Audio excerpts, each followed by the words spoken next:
श्री सुरेश जी सिंघल से निवेदन की उन्हें माल्यार्पण कर लक्ष्मी नारायण जी और श्री सुरेश जी उन्हें माल्यार्पण करेंगे।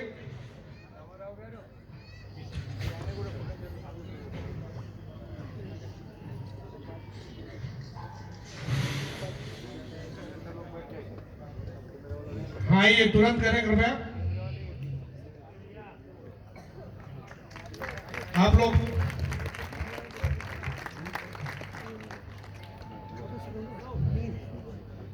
स्वामी जी से हम निवेदन करेंगे कि वे अपने अमृत वचन देकर के हम सबको लाभान्वित करें, हम सबको आशीर्वाद देवें और इस गौशाला की प्रगति के लिए आप अपना आशीर्वाद देवें। पूज्य श्री स्वामी गोविंद देव गिरी जी महाराज।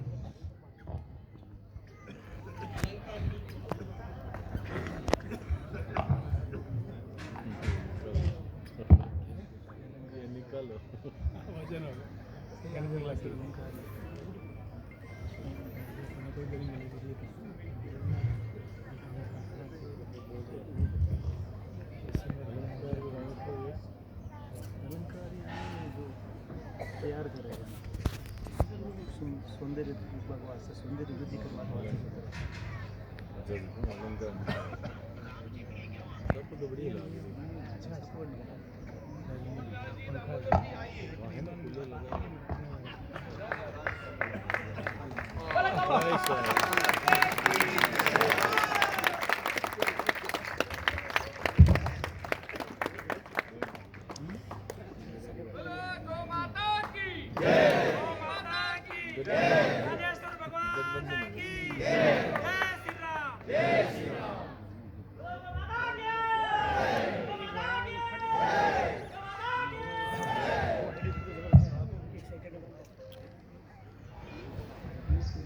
आपदामपहर्तारं दातारं सर्वसंपदां लोकाभिरामं श्रीरामं भूयो भूयो नमाम्यहम्। भाग्यनगर के प्रांगण में आज प्रातः काल से मैं अत्यंत आह्लादित स्वयं को अनुभव कर रहा हूं। एक ऐसी बातें आज प्रातः काल से मेरे सामने आ रही है कि लगने लग गया कि भाग्यनगर में वास्तव में किसी का भी भाग्य खिल जाना है।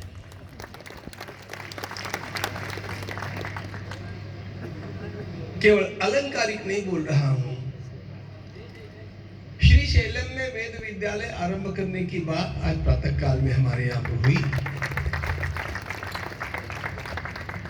तेलुगु भाषी सबसे अधिक गीता पढ़ने वाले मेरे भाई बहनों को मैंने आज गीता परिवार में आज प्रातः काल सामने देखा। हम तो सोच रहे थे कि गीता परिवार यहाँ का 100-150 और उसमें भी ज्यादा उत्तर भारतीय विशेषतः मारवाड़ी समाज के लोगों का गीता परिवार होगा, लेकिन जब मुझे पता चला कि तेलुगु भाषी हमारे यहाँ के 2000 लोग उसमें सहभागी हुए हैं तो मुझे बहुत आनंद हुआ।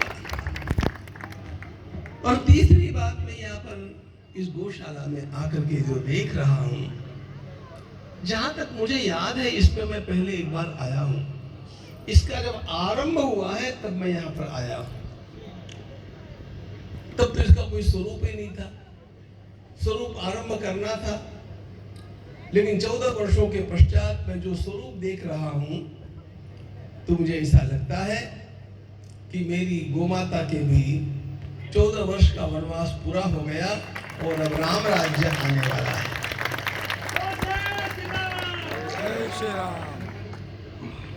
भगवान श्री राम इसी वर्ष अपने जन्मभूमि के अत्यंत पवित्र स्थान पर पूरा सम्मान के साथ विराजित हुए। यह शुभ घड़ी हम सब लोगों के लिए राष्ट्र के गौरव के शुभारंभ के रूप में केवल मंदिर की राम प्रतिष्ठा नहीं, केवल मंदिर का, राम मंदिर का निर्माण नहीं, तो राष्ट्र मंदिर के निर्माण के रूप में हम लोग राम मंदिर की ओर देखते रहे। राम मंदिर की ओर राष्ट्र मंदिर के रूप में क्यों देखते हैं? यह राष्ट्र जिन लोगों पर खड़ा है, उन लोगों में गौ माता का एक अत्यंत महत्वपूर्ण स्थान है। हमारे शास्त्रकार क्या कहते हैं? गोभिर विप्रैश्च वेदैश्च सतीभिः सत्यवादिभिः अलुब्धैर दानशूरैश्च सप्तभिर धार्यते मही। भूमि का धारण किससे होता है? धारण शब्द का अर्थ है उसकी स्थिरता, उसका पालन। यह संपूर्ण भूमि, यह देश, यह समाज स्थिर कैसे रहेगा, उसका अच्छा पालन कैसे होगा, शास्त्रकारों ने उसकी 7 बातें बताई। 7 श्लोक ऐसा है, गोभिर विप्रैश्च वेदैश्च सतीभिः सत्यवादिभिः अलुब्धैर दानवीरैश्च सप्तभिर धार्यते मही। उतनी लंबी बात करने का समय नहीं है। मुख्य बात यह है कि उसमें पहला स्थान किसी को दिया है तो वो गौ माता को दिया है।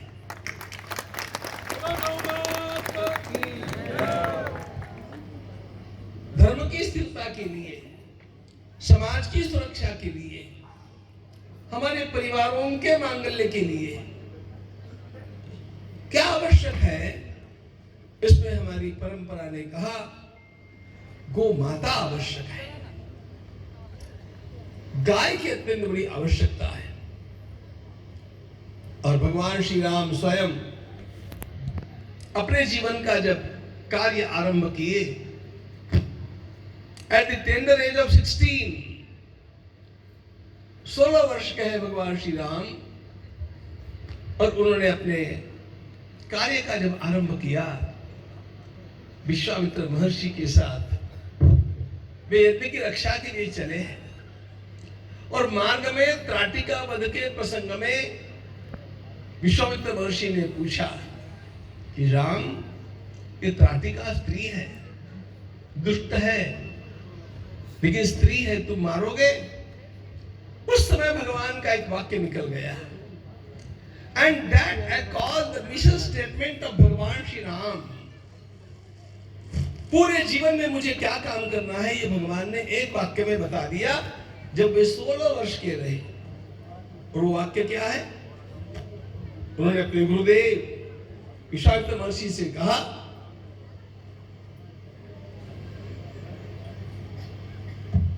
मेरा जीवन किस लिए है?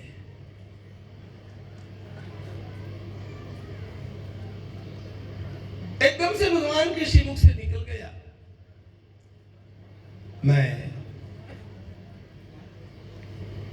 गौ माता की रक्षा करने वाले,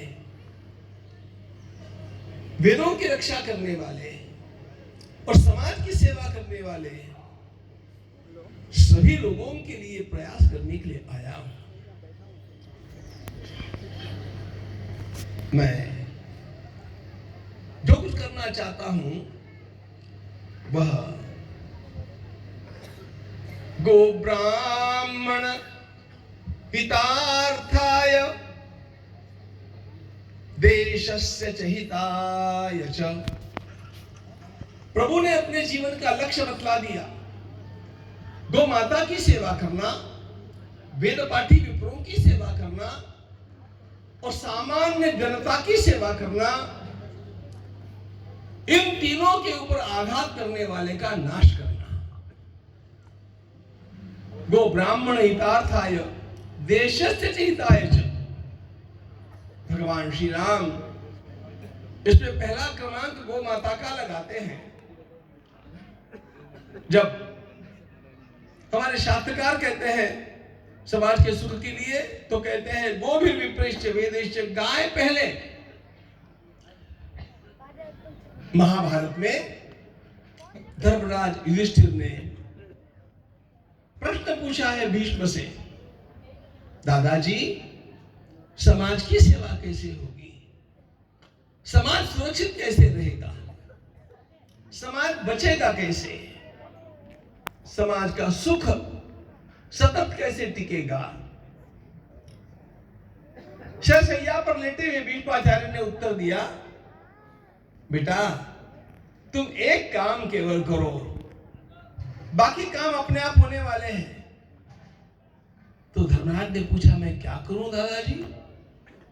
तो भीष्म बोले, तुम केवल गौ माता की रक्षा करो, बाकी रक्षा अपने आप हो जाएगी। त्रातव्या प्रथमं गावः त्रातव्याः, त्रातव्या प्रथमं गावः, त्रातास्त्रास्यन्ति ताद्विजान्। आपने गाय को सुरक्षित कर दिया तो समाज की रक्षा अपने आप होने वाली है। गौ माता को यह महत्व हमारी परंपरा ने दिया और इस गौ माता के लिए हमारी परंपरा में भगवान श्री राम उस वंश में जन्मे हैं जिस वंश में भगवान श्री राम के पूर्वज महाराज दिलीप अपने गुरुदेव की एक गाय की रक्षा के लिए अपना जीवन अर्पण करने को तैयार हो गए हैं। एक गाय को बचाने के लिए स्वयं मरने को तैयार हो गए। ये महाराज दिलीप की अत्यंत बड़ी कहानी है।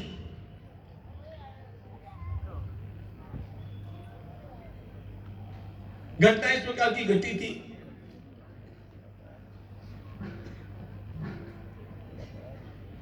महाराज दिलीप को पुत्र नहीं था, कोई संतान नहीं थी। विवाह होकर के बहुत वर्ष हो गए, संतान नहीं है। तो अपने गुरुदेव वशिष्ठ मुनि के पास गए। गुरुदेव वशिष्ठ मुनि ने कहा कि राजन, तुम्हारे भाग्य में उत्तम संतान है, उत्तम पुत्र है, लेकिन तुम्हारे इस भाग्य में एक प्रतिबंध खड़ा हो गया, ऑब्स्टैकल आ गया। क्या आ गया? वशिष्ठ मुनि ने कहा, एक समय की बात है, आप स्वर्ग से आ रहे थे, देवराज इंद्र की मदद करके स्वर्ग से लौटते समय आपने सामने देखा कि एक और कामधेनु खड़ी है। उस कामधेनु को आपने प्रणाम भी नहीं किया। कामधेनु को प्रणाम भी न करते आप आगे बढ़ गए। You just ignored her. इसका दोष आपको लग गया और दोष के कारण आपके भाग्य में उत्तम संतान होने पर भी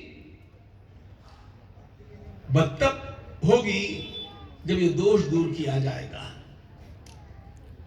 एक गौ माता का प्रणाम न करने का परिणाम महाराज दिलीप भुगत रहे थे। वशिष्ठ मुनि ने कहा, मेरे आश्रम में उसी कामधेनु की कन्या नंदिनी का निवास है, आप नंदिनी की सेवा करो, आपका वह जितना भी दोष है वह समाप्त हो जाएगा। महाराज दिलीप और उनकी पत्नी सुदक्षिणा दोनों वशिष्ठ महर्षि के आश्रम में रहे और 21 दिन तक उन्होंने उस गौ माता की नंदिनी की सेवा की। सप्तव्यतीयुर त्रिगुणानि तस्य दिनानि दीनोद्धरणोचितस्य। और 21वें दिन उनकी परीक्षा हुई। वो बात लंबी नहीं करता हूं मैं, लेकिन उस परीक्षा में एक सिंह ने गौ माता को मारना चाहा और दिलीप ने जब उसको रोका तो उसने कहा, मुझे भूख लगी है, या तो तुम अपना प्राण दो या मैं इसको खाता हूं। एक गाय की रक्षा के लिए महाराज दिलीप ने कह दिया, मुझे खा लो, गौ माता को छोड़ दो। उस सिंह ने कहा, तुम पागल तो नहीं हो?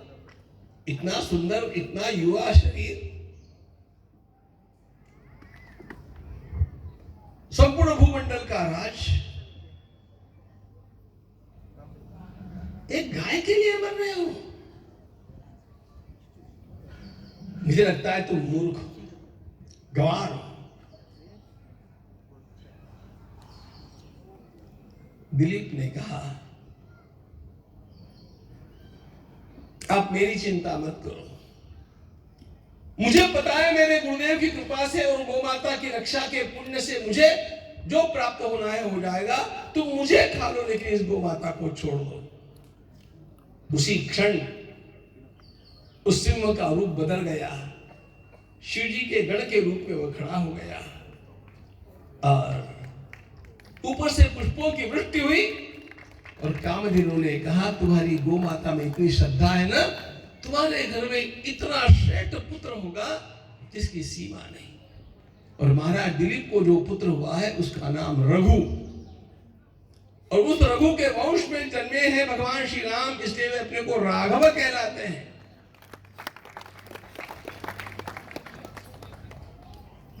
गौ माता की सेवा करने का अत्यंत उत्तम परिणाम, गौ माता की उपेक्षा करने का अत्यंत बड़ा दोष। इन सारी दृष्टियों से हम लोग एक बात देखते हैं, हमारी परंपरा में केंद्र में गौ माता है। गौ माता नहीं, कोई भी यज्ञ ठीक होना संभव नहीं। किसी भी भूमि को आपने गाय के गोबर से नहीं लीपा तो वहां पर की हुई पूजा अशुद्ध मानी जाती है।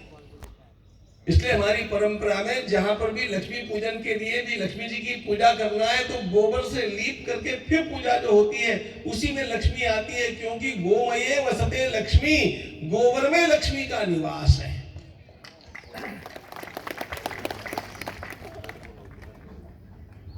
और मैं क्या बताऊं आपको, सच्ची बात तो यह है,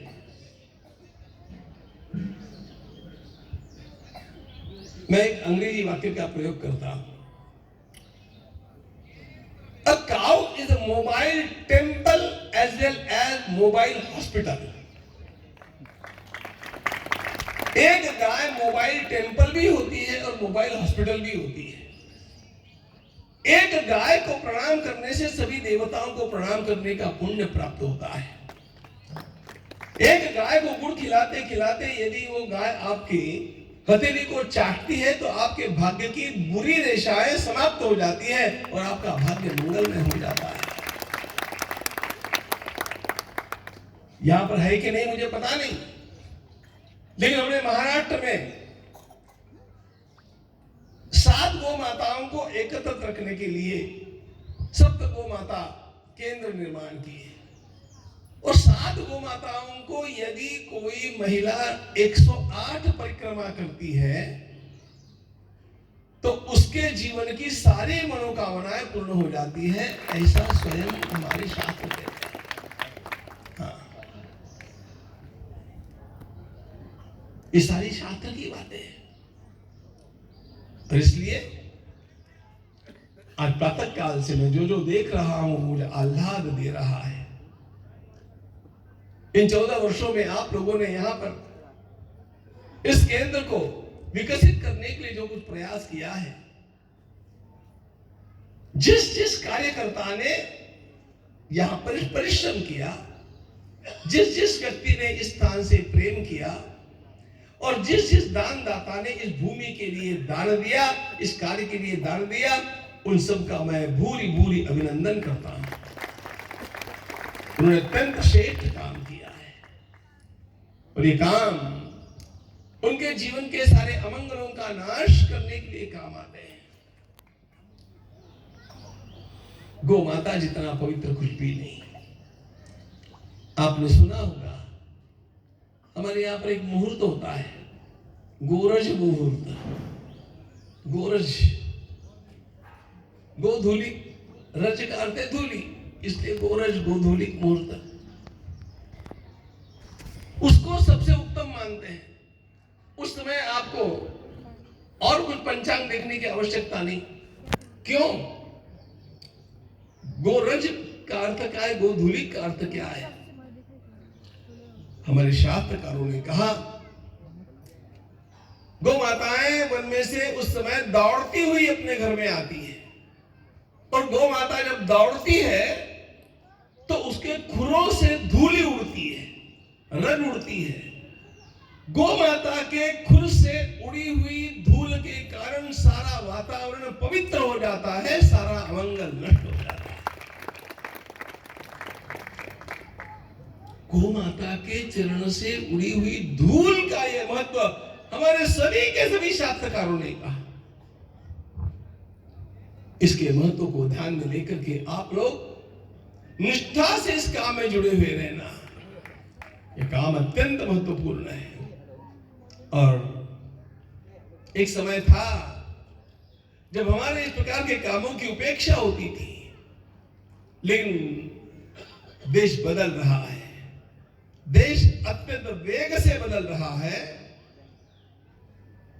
महाराष्ट्र राज्य में तो गौ माता को राज्य माता का दर्जा दे दिया गया, घोषणा कर दी गई। भारत में भी नहीं हुआ है, लेकिन महाराष्ट्र में गाय राज्य माता 2 महीने पहले डिक्लेयर हो गई। संपूर्ण गोवध बंदी हो गई और गौ सेवा करने वाले सब लोगों के लिए राज्य, एक गौ माता के लिए 150 रुपए, इस प्रकार की सेवा करने लग गया। ये सब कर्नाटक में हो गया, मुझे पता नहीं, हो गया। कर्नाटक में भी लंका है, वहां भी अयोध्या करना है हम लोगों को।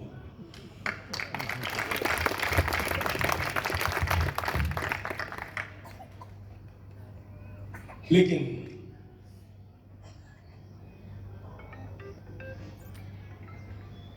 ये पहला सम्मान महाराष्ट्र को मिला कि गौ माता राज्य माता है।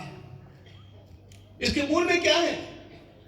महाराष्ट्र को जिस छत्रपति शिवाजी महाराज से प्रेरणा प्राप्त होती है, आयु के 12वें वर्ष में छत्रपति शिवाजी महाराज बीजापुर के दरबार में जाते समय जैसे ही एक कसाई को देखते हैं कि वो गाय को काटने के लिए हाथ उठा करके तैयार हो गया है, 12 साल के छोरे ने, शिवा ने लपक करके अपनी तलवार से उसका हाथ ऊपर का ऊपर काट डाला।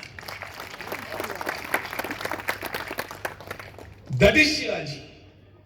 और इसलिए हम लोगों को जैसे भगवान श्री राम की प्रेरणा लेकर के चलना है, उसी प्रकार सबके भीतर छत्रपति शिवाजी महाराज की चेतना भी जागृत करनी है।